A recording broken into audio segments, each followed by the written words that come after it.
নাকি? চকচক করে জীবনে কি হবে, আমার এখনো সেই সময় আসেনি। অনেক তো নিজেকে গুছিয়েছি, এবার কটা পয়সা কিছু নেই। পয়সা যার আছে তার সাথে সবাই আছে, পয়সা যার নেই। কিন্তু হ্যাঁ, একটা জিনিস কি, যে একসময় আমি কাজ করেছি মানুষের দোকানে, এই জিনিসটা আমার খুব বেশ ভালো লাগে। এখন মালিক নিজে, আমি নিজে টাকা মানে করছি, নিজে বাজার করছি, নিজে করছি। বাড়ির শেষে, রাতের শেষে গিয়ে কিন্তু টাকা আমার বরকে ধরে দিই। দাম হ্যাঁ, গ্লুকন্ডি হ্যাঁ, গ্লুকো। এগুলো ও তাহলে গ্লুকোজ খাওয়ানো উচিত। মিষ্টি প্রতিদিন এনার্জি বাড়ানোর জন্য গ্লুকোজ খাচ্ছি, তাই তো? একদম একদম এগুলো খাওয়ানো উচিত তোদের। একদম। যে চলো, আগুনের দ্বারা থেকে থেকে মুখটা যে খারাপ হয়েছে, ভালোই তো বলতে পারছিস।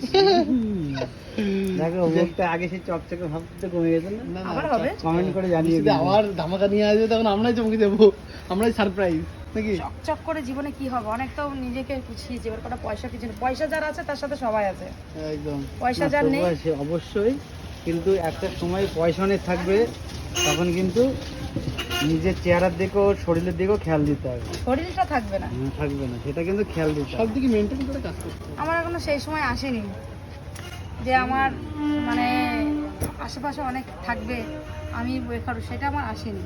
কিন্তু হ্যাঁ, একটা জিনিস কি, যে একসময় আমি কাজ করেছি মানুষের দোকানে, যেটা বললাম, এই জিনিসটা আমার খুব বেশ ভালো লাগে। এখন মালিক নিজে, আমি নিজে টাকা মানে করছি, নিজে বাজার করছি, নিজে করছি। বাড়ির শেষে, রাতের শেষে গিয়ে কিন্তু টাকা আমার বরকে ধরে দিই। আমার বর গুনে টেনে আবার আমাকেই ধরে দেয়। লেটেস্ট। হ্যাঁ, আমাদের এই এই জিনিসটা মানে যার সঙ্গে বেচে কেনার যত টাকা, আমি ওকে ধরে দেবো, হাতটা দিয়ে ওকে আমি মানে আসবো, আমরা দুজনে দিয়ে, আমি ওর টাকা আর আমার টাকা, ওর টাকা আলাদা করবে, আমার টাকা আমি ধরে দেবো ওর কাছে, ও গুনে টুনে, এই না এই টাকা হয়েছে, এই টাকা কত রাখবো, একটা হিসাব থাকে যে কত টাকা রাখবো। হ্যাঁ, এই টাকা রাখো, ঠিক আছে, ওর একটা টাকা আছে, এটা তোমার টাকা রাখো। সেভিংস। ভালো লাগছে মিলেমিশে সবাই দুজনে। এই জিনিসটা থাকা নিয়ে কথা, জানিস তো।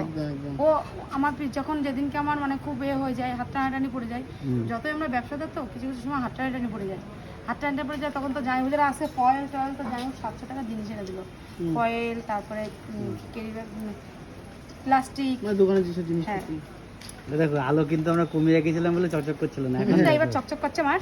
এবার চকচক করছে। আরে 2 দিন কালো হয়ে গেছে তো, দাঁড়া না, একটু সানস্ক্রিন টিম মাখি, আবার পার্লারে যাবানি, ঠিক হয়ে যাবে, তাই তো? আবার সপ্তাহে 2 দিন, এই মাসে একবার গেলে হবে। বাহ। আমার বর বলেছে, তুমি একদিন টুক করে চলে যাবা, আমি রাখবো দোকান, তুমি চলে যাবা। যাই হোক, এই ছিল।